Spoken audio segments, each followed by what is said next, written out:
Hey guys, this is Scott Ulmer and Jennifer Kuykendall. Did I pronounce it right, by the way? You did. Very all good. sorts of different translations in our office on how that shakes out. So anyway, thank you so much for being with me today. Guys, I want to tell you that Jennifer closed the deal this past Friday and had some really neat moving parts to it, one of which was the price drop.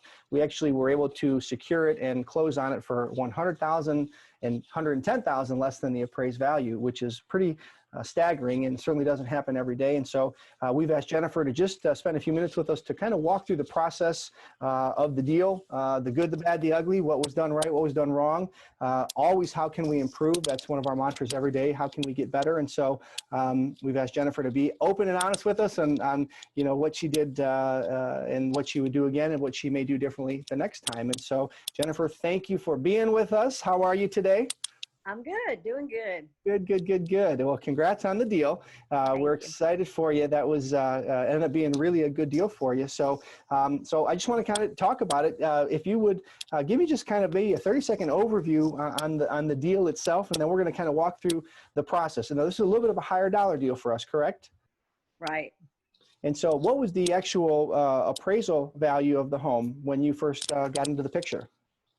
He had an appraisal for $770,000, and it was about an 8-month-old appraisal, so fairly new. Okay.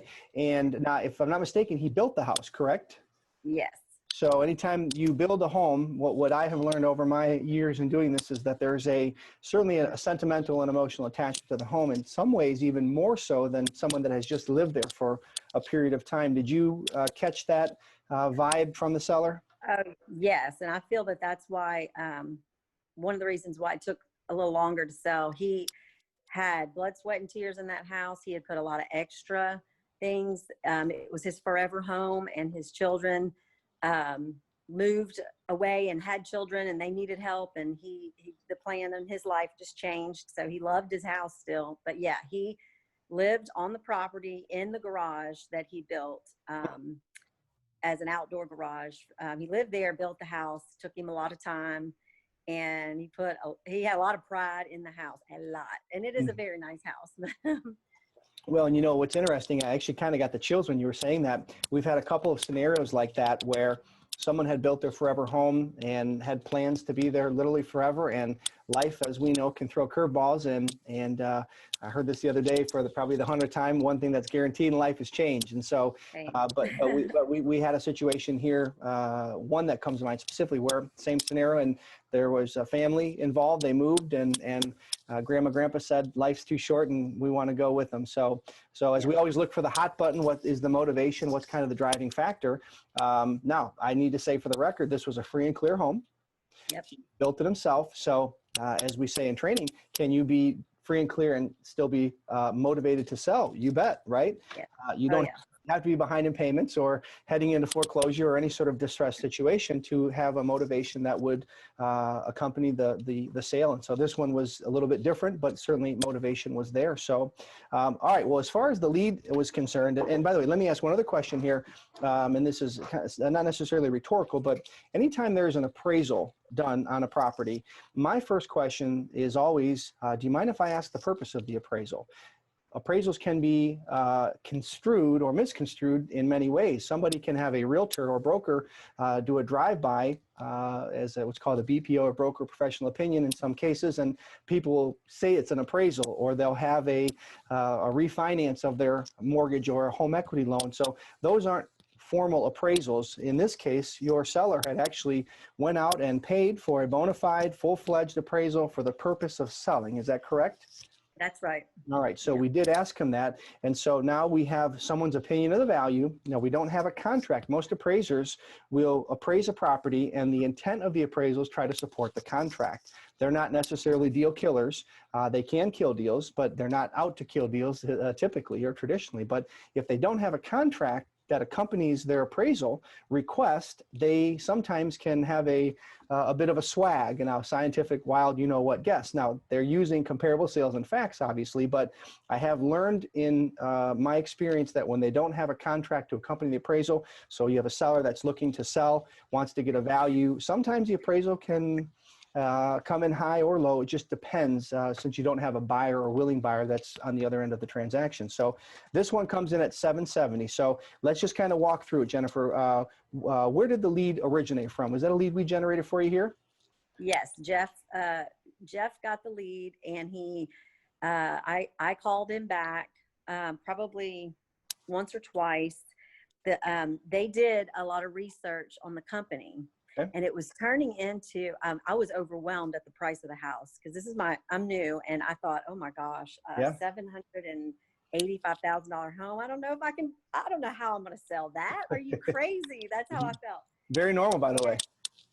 And so when I talked to him, he had done some serious research on the company, and he thought it was a multi-level marketing company. And he shared that with me in the first conversation. Okay. And he said they were very skeptical, and he was very upfront and honest. And they're such a wonderful couple. I love them.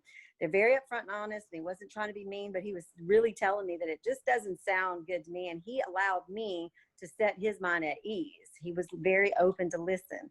And so when I explained to him, oh, it's not that, and I think he had learned about the levels of the affiliate program and things, and they just were like, I don't know. And so I had to call back and say, would you be willing to talk to a guy from corporate? And he said, sure. And it was through text. He's older, so he's all about texting. I loved it. I was like, great. And so that is when Jeff called back. I think it was Jeff. And we talked to him and answered some questions, and he was comfortable with me coming out. Okay, so a couple lessons right up front. Expect skepticism, right? Doesn't matter the price of the house, but we live in a skeptical world, and we try to tell people that, but doesn't mean you should be nervous to call, but you may get some skeptical people. Expect that. And it sounds like initially it was kind of almost like a no, was not interested. Yep. Is that okay? Go ahead. I didn't think we were going to get that contract. I really didn't. Okay. And what did you do right in that scenario because you got the deal?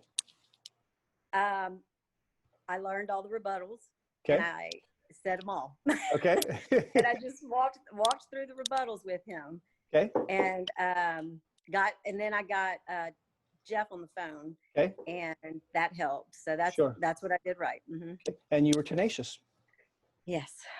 No, following leaders. I'm just doing what I'm told. Well, that's thank you. It's one of the things is not taking no easily, or just because someone says no initially, when they don't understand something or they have skepticism, the obvious default answer is going to be no.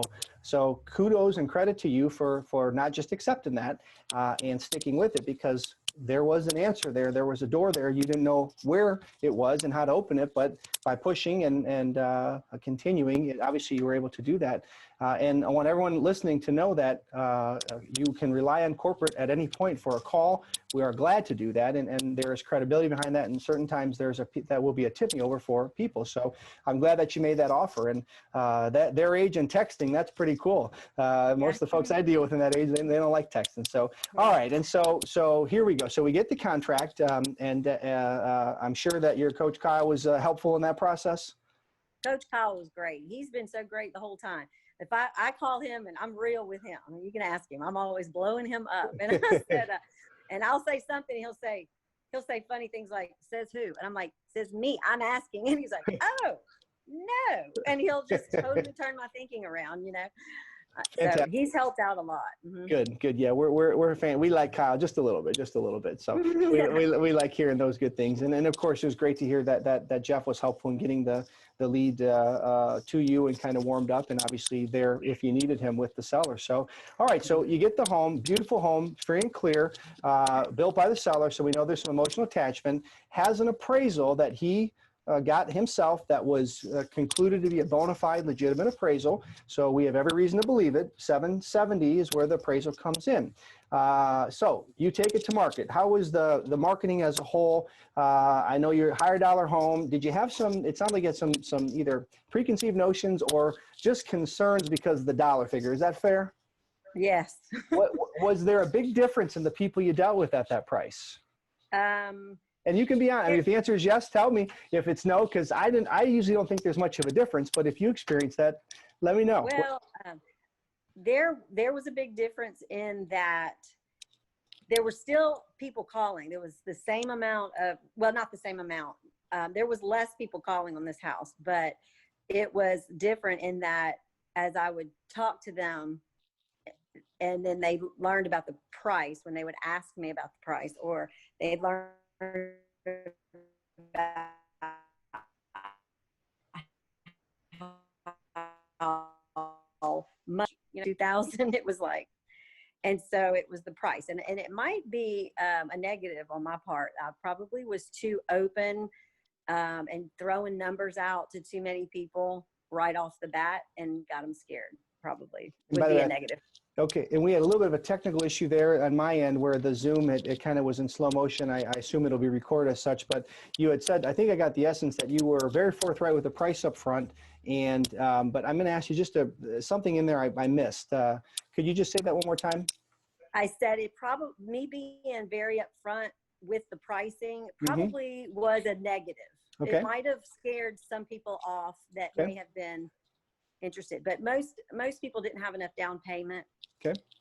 So I feel like it was much different then, but I don't have a whole lot of experience. Sure. So I've only marketed 3 or 4 right now. And so. Okay. Well, and if you look at the, we always say the pyramid of buyers, right? You have a bunch of people that can afford, say 100 and under, 200 and under. The higher you go up, obviously the fewer people can afford that. Therefore, your calls would be reflective, of course. And so, and I found also that typically in higher priced homes, people typically have they can understand quicker what we're doing and maybe have a better grasp on it than maybe a lower priced home. But that's more of a general statement in the end. And so, all right. So you found the buyers. They are, and again, I had the privilege of interviewing the seller, not the buyers. But if I understand right, each of the buyers were self-employed business owners, correct? Tell us a little about the buyers. The buyers, very, very good candidates. They just fell out of the sky. They were awesome. It was like, yes. So he was very, very honest. He was very open with how much money he had. He really doesn't really need to, he owns his own home. So, but he's, debt to income needed to be corrected in order to buy another place. And so he took advantage of that. And we offered that. So he was in the process of paying down some debts, correcting all of that. And they were trying to move out of their area. They didn't like their neighborhood because it's a great little neighborhood, but it's in the end of a cul-de-sac with a lot of kids. And they were just and it was crowded. They were just ready to be done with that. And this property is 5.5 acres and it's all the space. And anyway, once he saw the house, we went and spent 2 hours there. Wow. 2 hours. And it was a wonderful stay and visit. And he asked all of the right questions. He was very, very interested in so much detail about the house because he's a fix-it guy. He's he works on alarm systems, but he does a lot of work on homes and things like that. So he knows all about, he's just a good guy. It was just like, he's going to take very good care of this house. He's going to fix things when it breaks, and then the owners were there and they were able to come in at the end and we walked the property and he told him the whole background of who lives there, how long they've lived there and all the different property lines and just 2 hours of good visit, Fantastic. So where did the buyer find you other than the sky? Facebook. Okay. Facebook Marketplace. And so obviously he had enough of the right stuff on the initial call for you to schedule a showing, which would primarily be down payment. So he was forthright on the first call about how much he's working with down. All right. Yes. And doesn't sound like this was somebody who had credit issues. Now he may have been paying down debt. Correct me if I'm wrong, but it was more of a debt to income. He had another home. And so we sometimes get people that will stereotype or put the buyers that we work with in a box, and it's bad credit. And it's not always bad credit. In fact, a lot of times it's not even credit. Sounds like this might've been the case here. She had good credit, but his credit was needed to be improved. Okay. So he was working on it already because I think that the debt to income dropped the credit because he's used to having good credit, and they were working on that. So there weren't like uneducated about finances, and they were just kind of in a spot, you know. Gotcha. And you had the seller there. So now what's funny is I'm a proponent of that, and we want people to have their own styles, and certainly we give different options, but showing a home in many ways can be personal. Some people like to be very involved and show it and walk people through. Others want to just let the people walk through. To me, when you have a unique property where the seller built it, 5.5 acres, I love the fact that you had the seller there. How did that work out? How did that kind of get scheduled? That was nice. That was, I didn't know, and I didn't set it up beforehand. And so when I get there, we're kind of close now because I've been marketing the house since November. Okay. So, but when I got there, he said, well, do you want me to show him or do you want to show him? I was like, I guess I'll show him and y'all can sit on the porch. And she said, okay. So they sat on the porch. I showed them. And then after I showed them, I said, you guys look around by yourselves. And I walked out and sat with the sellers. And I let them have their own time. I said, y'all, it's a big house. I said, y'all walk through again. It's a big house. Open every drawer you want to open. Just check it out. So they did. And then they came out on the porch, and that's when the sellers were able to talk. And we stayed outside the whole time after that. Fantastic. So you had a good relationship with the seller, which obviously helped. There, many in a traditional agency or realtor scenario, it is the absolute norm across the board for the sellers not to be there, where they actually ask the sellers to leave. And again, there's a personal preference. I know people want us to kind of tell them the best way to do it, and that really would be the advice. But what's contradictory is I like when the seller's there. That's my style. So there's a fine line, and there has to be some element of control, because what you don't want to do is have that blow up because of whatever reason. There can be emotions involved. There can be the potential for you to get cut out, which, again, in the world we live in, we both live in the same world.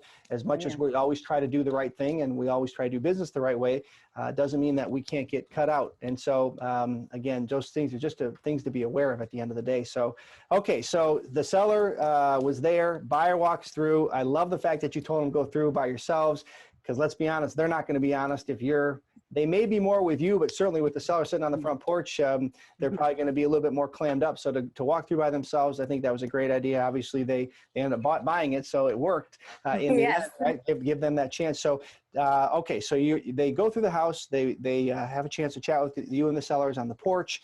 What happened after that? Let's talk about the offer and where they came in at and how you were able to just nail this thing, because it ultimately closed. So walk us through from that point on, would you please? So we walked to the cars. We told the sellers bye. We walked to the cars and stood out there for 30 more minutes. Okay. It was a long showing. It was. That is long. So I explained the program one more time. Okay. Because I wanted them to understand. I was trying to close the fact that this is how the payments are going to work. This is what we're going to do. And they were asking the questions, all the questions about the program. So I went through all that again with them. And they said, okay. And I said, well, let's schedule me to a time. This was a Wednesday or Tuesday or Wednesday. And I said, let's schedule Friday for us to get together and write down an offer. So I went ahead and told them, let's meet Friday. So you didn't leave the appointment without nailing down the next time to meet. Yes. Very good. Very good. And that came from coach told me that. And that was some training that he did with me a couple months ago. That was what I was not doing, is nailing down a time after you leave a phone call or whatever. You got to nail down something next. Yeah, because before they leave, if you don't do that, well, you may never hear from them again. And that happens, and that's okay. They're obviously not going to be the buyer, but you always want to try to tie down the next contact before you walk out. So great job on that. All right, so you said you're going to meet or reconnect on Friday. Friday. And so Kyle and I talked Thursday, and he said, what time? And I said, I don't know. Oh my God.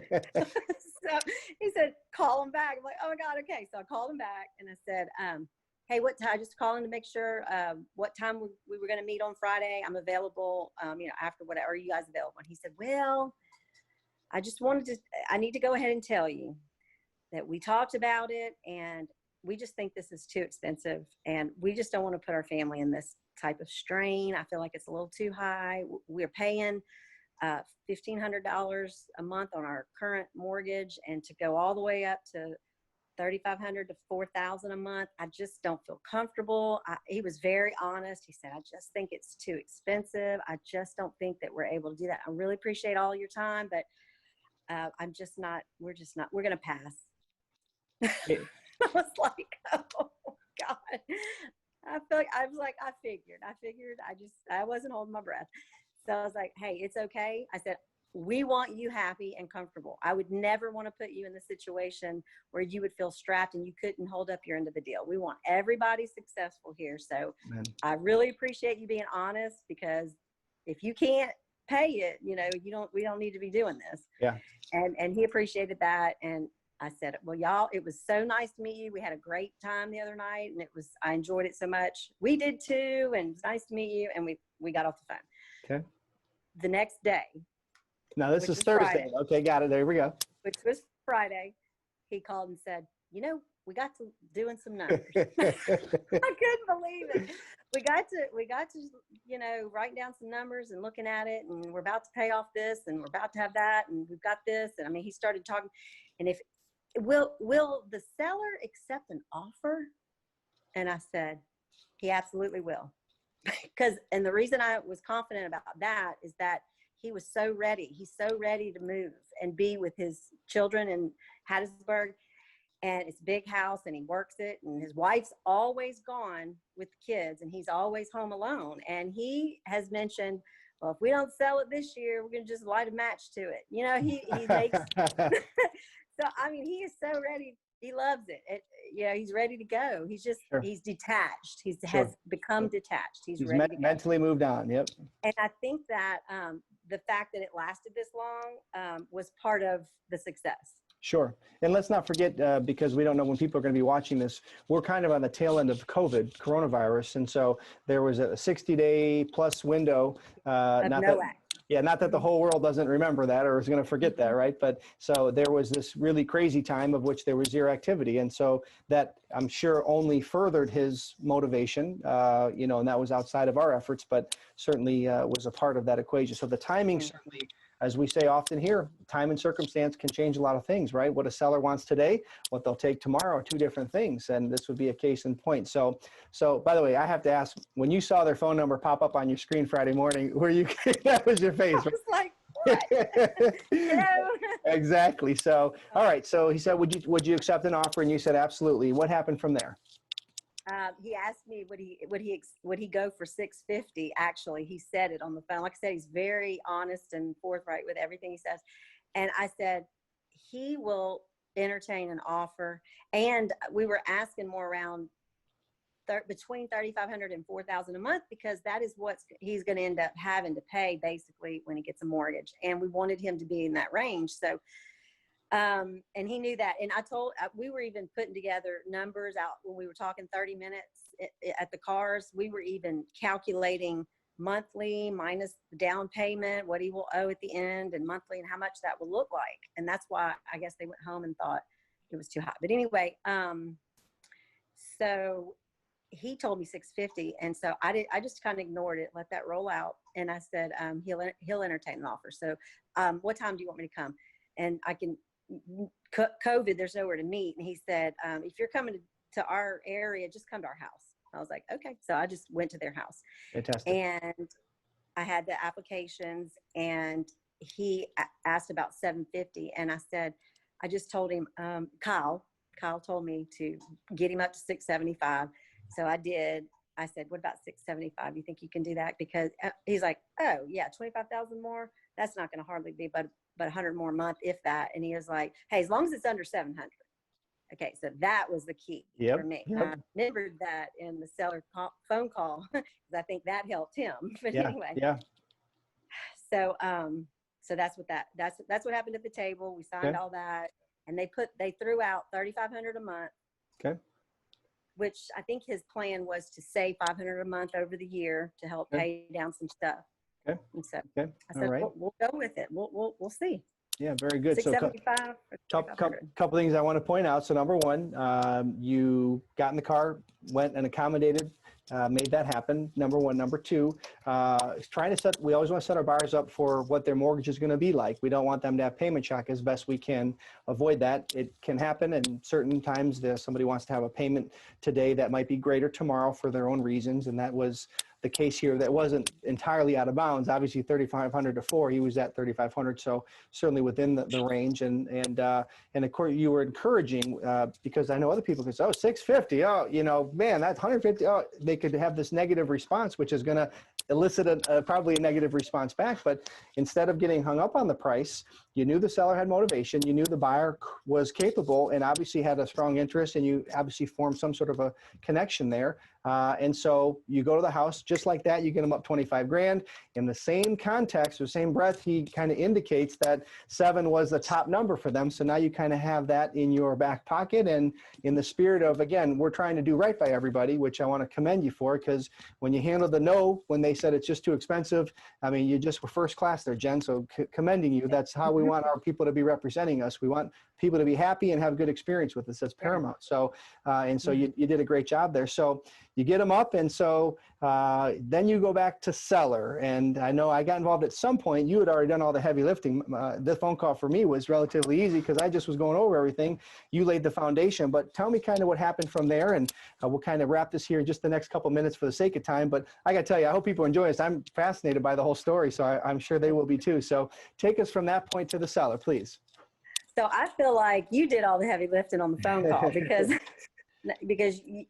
I mean, it was, anyway, he was pretty much like, no, I'm not taking 675. And then you were able to talk back and forth, which is, I'm not comfortable yet doing it. I wouldn't have known how to keep that going, but you did that, and that was amazing. But another reason you did all the heavy lifting is because I was at work. I don't know if anybody knows this, but I was at work, my day job that I'm going to have to quit if I keep doing this. I'm just going to have to let it go. But I'm outside, and I've got a patient waiting on me. I won't tell you the truth. Anyway, there was like a part of the conversation I had to put the phone down for a second. But anyway, got back on the phone, and you basically just started going back and forth after we gave him the number. He was not happy with it, and you went back and forth, just conversating, just, is it true? I mean, you know, you were just asking questions that you already knew probably, but that caused the back and forth. And then I think you asked me, hey, Jen, tell me what the sellers, the buyer's motivation is for their down payment. I mean, not their down payment, but their monthly. Tell me where they're at with that. Or the price. It was the price. I'm sorry. It was the price. Tell me what their motivation is on that, on the price and the monthly. And I said, well, and that's when I remembered the 700. I said, well, he said, as long as they were under 700, that would be okay. And that's when the seller had his idea. That's it. Yep. He said, well, I tell you what I'll do, which I will give. My seller is very open, and he's just like what you're teaching us to be, non-traditional real estate. He's very open. So he immediately said, well, I'll tell you what I'll do. We'll do a promissory note for $25,000, which brings it up to $700,000, price of the home. And I will do a promissory note with the buyer for interest-free for the next 10 years. And we didn't even have to ask for that. He offered that. Yeah, he did that all by himself. And I was like, I wondered how would we have asked him to do that? Like, I would have liked to have seen that, but he came up with that himself. It was brilliant. And I'm like, oh my gosh, this is so going to go down.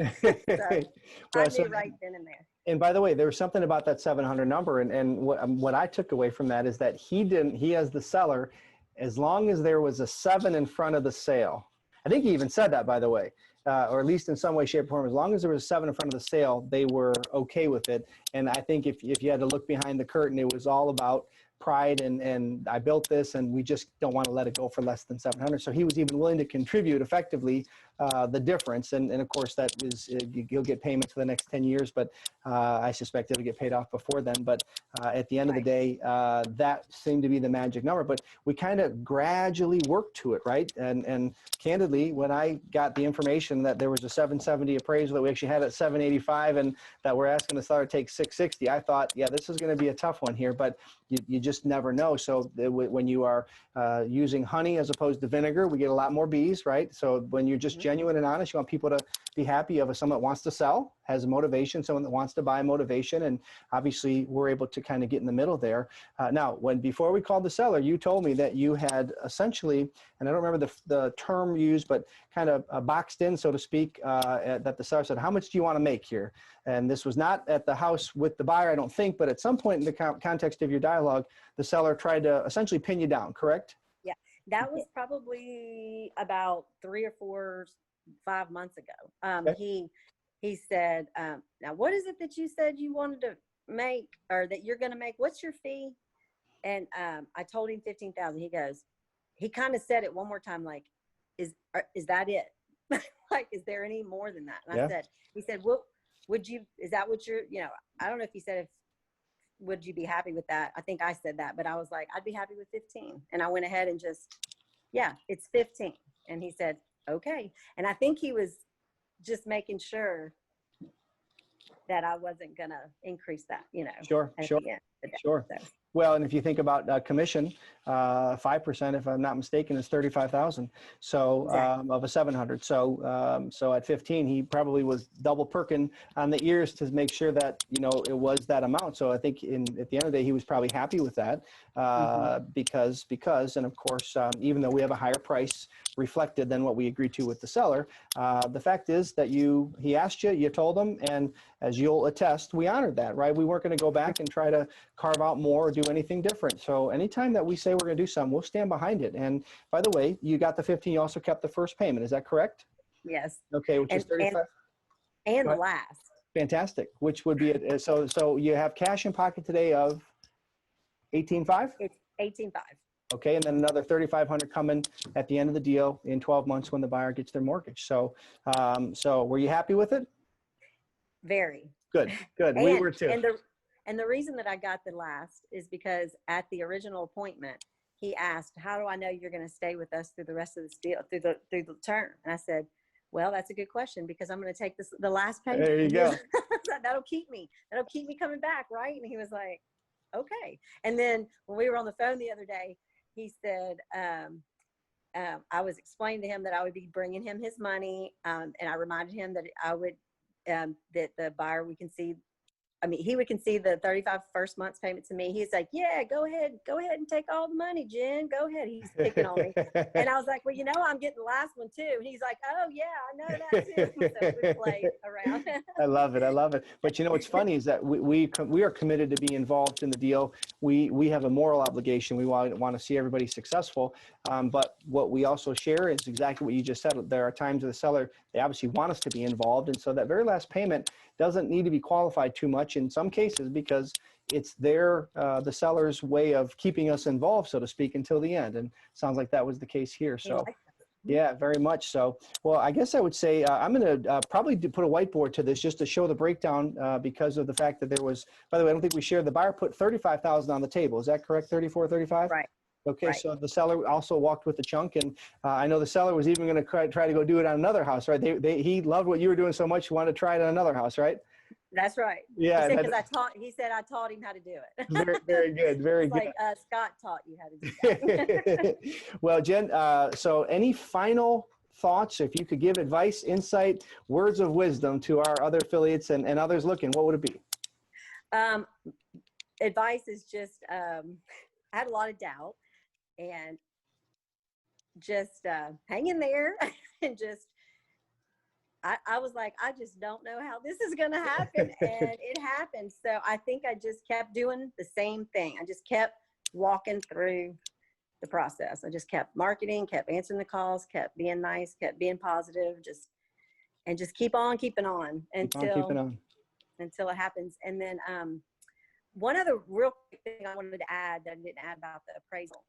I had the appraisal in hand because he had given me that in the very beginning. Good. And these buyers, part of them thinking before, will the seller take an offer and all that? He said, you said you had an appraisal. Can we see that? I said, absolutely. So I emailed it to him. I didn't even, it's a long appraisal. He looked at it like 5 minutes and texted me back, we're ready to move forward. Fantastic. Yeah. So We're ready to move so it was an asset for you. So anytime that someone has an appraisal, you always want to get that for the file.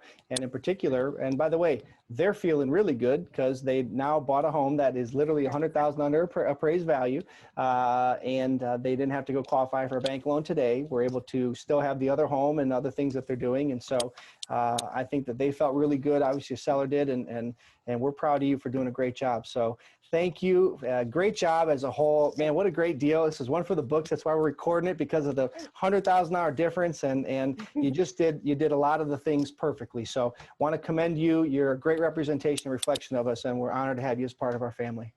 Thank you so much. You're very welcome. Keep up the good work, Jennifer. We will talk very soon, and thanks for your time on the video. Thank you. All right. Take care. Talk to you soon. See you later. Bye-bye. Bye.